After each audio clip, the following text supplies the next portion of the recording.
All right, good morning, everyone. We're going to go ahead and get started here. My name is Chad Klein. I'm an account manager with Paladin Data Corporation here for a few years now. We're going to be talking a little bit about classes today. Keep your inventory classy. Let's keep it clean. Let's keep it organized. This is going to be a pretty quick one. We've had a kind of gambit of some longer ones lately, so we just kind of wanted to throw out, remind everyone of the organizational structure that is the class and the subclass, and kind of point you in the right direction of some of the articles that you can look at as far as the additional training resources that are available to you in regards to classes and some of the things that you can do. So let's go ahead and get started here. Like I said, we're going to keep it pretty short and sweet today, just a pretty easy one.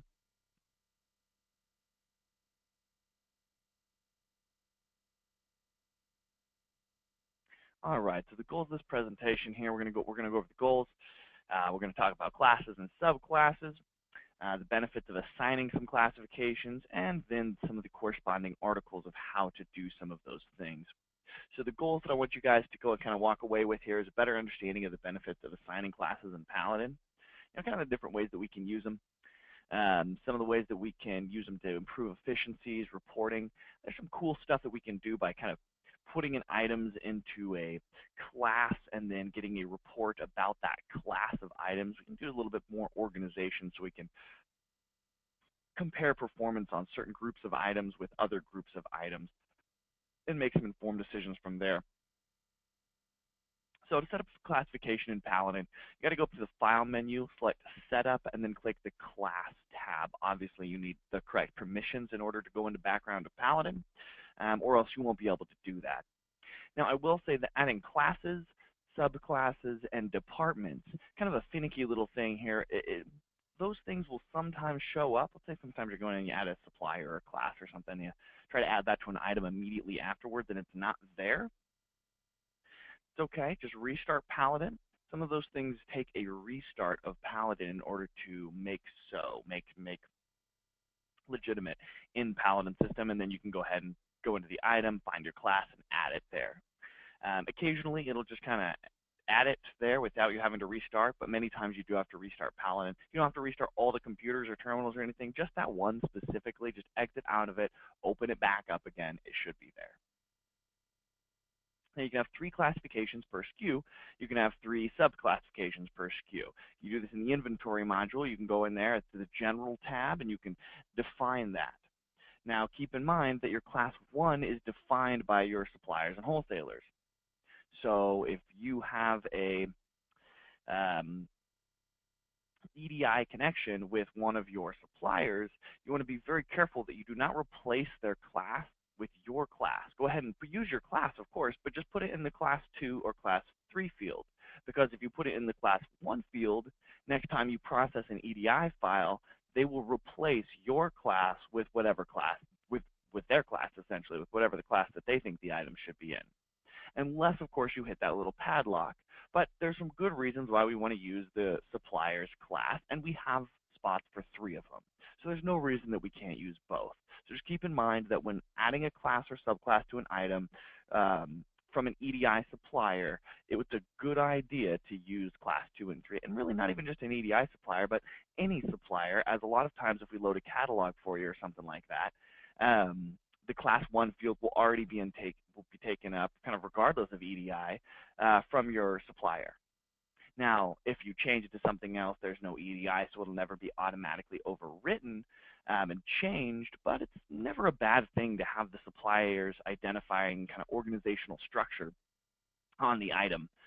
That's always a good thing to keep around. Might as well have an additional level of depth when it comes to your organizational scheme. So use class 2, 3. I would recommend it.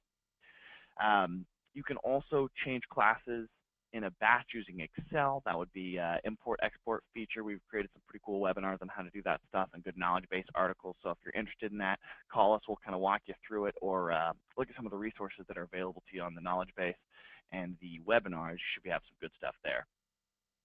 You might want to add, 500 items into a class. Well, you don't want to have to go in 500 of all those items and one by one add that class. Now we can just export them all, add that class into a column. Excel's really nice with that. You can just kind of double click on that column and fill it up, and then import it back in. And now we've got that entire gambit of items with the class that is desired.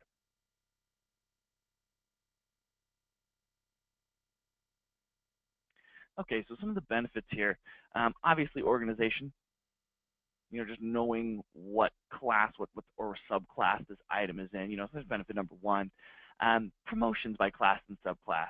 You can set up pricing plans or sales lists to go ahead and respect a class or a subclass of items. So we don't have to discount the whole department, give the store away or anything. We can just set it up to be a very specific class or subclass. Or maybe we've ran our slow movers report.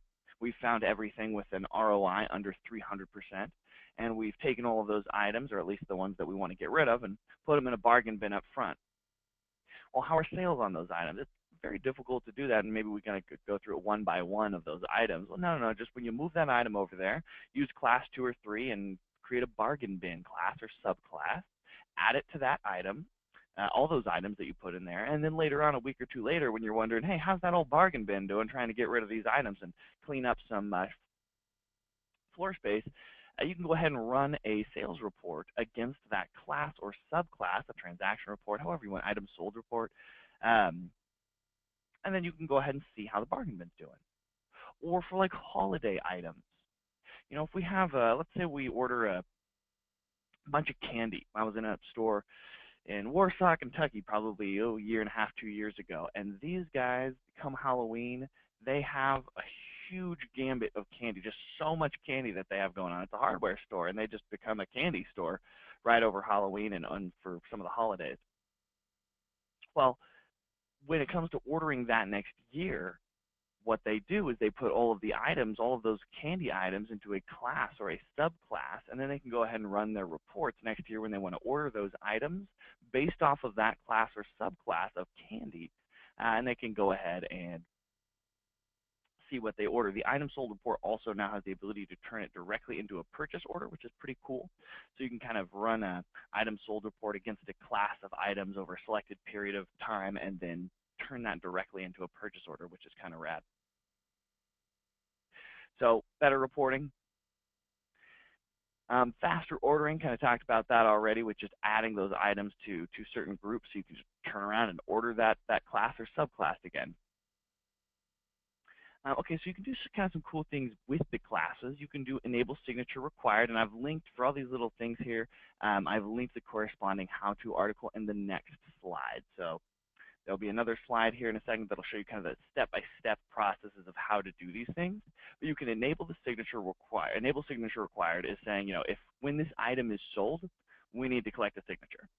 Whether it's paint thinner, we've got some sort of state legislation going on where we need to collect signatures on those sort of things, or we're selling a lighter, or whatever reason that we need to collect a signature, you can go ahead and enable that by class, add that class to the correct items, and then whenever that item is sold, Paladin will require that the clerk collect a signature before it's sold.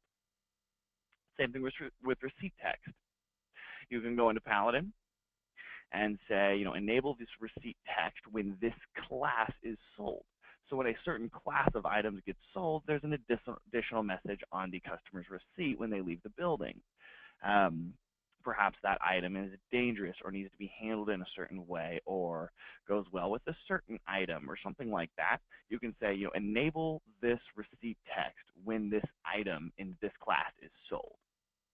Kind of some cool stuff there. Enabling kit functionality. We have All About That Kit, Part 1 and Part 2 for the webinar series. Check those guys out, and those kits are entirely ran off of class. That's how we kind of figure out what items belong into which kit. And then limit rich rewards to certain classes. If you guys are using our rich rewards program, if you're not, look into it. It's a pretty nifty little rewards program. But if you are, then you can say, yes, allow them to collect points and then redeem those points for their coupons, just like it always does. But let's go ahead and exclude a few classes from doing that. Perhaps we have a commodity class or something where the margins are just too tight to allow for something like that. For whatever reason, we can just have a little bit of different, better control by using classes properly here. Okay, so here's the corresponding knowledge base articles for some of the things that we were talking about. How to put new inventory items in a class, how to set up a restricted class, how to create a pricing plan with subclasses, create the signature message by class. That's the one where it adds the additional receipt text on there when selling an item that's in a certain class. So make sure you guys look over these here. If you have any questions, as always, feel free to give us a call. And tune in next week for, and this is recorded, by the way, so it'll be up here in a few days, and you can always download the slides as well and kind of reference those back later. But next Tuesday, we're going to be doing little-known reports, treasured buried within Paladin. There is a few hidden reports in Paladin that are kind of some cool little reports that Paladin can do that we've built for specific people, and kind of distribute those throughout the years that you may not know about. So tune in next week for some of that stuff. It should be a good time. Thanks as always, guys, for your time. Yeah, tune in next week. Same bad time, same bad channel.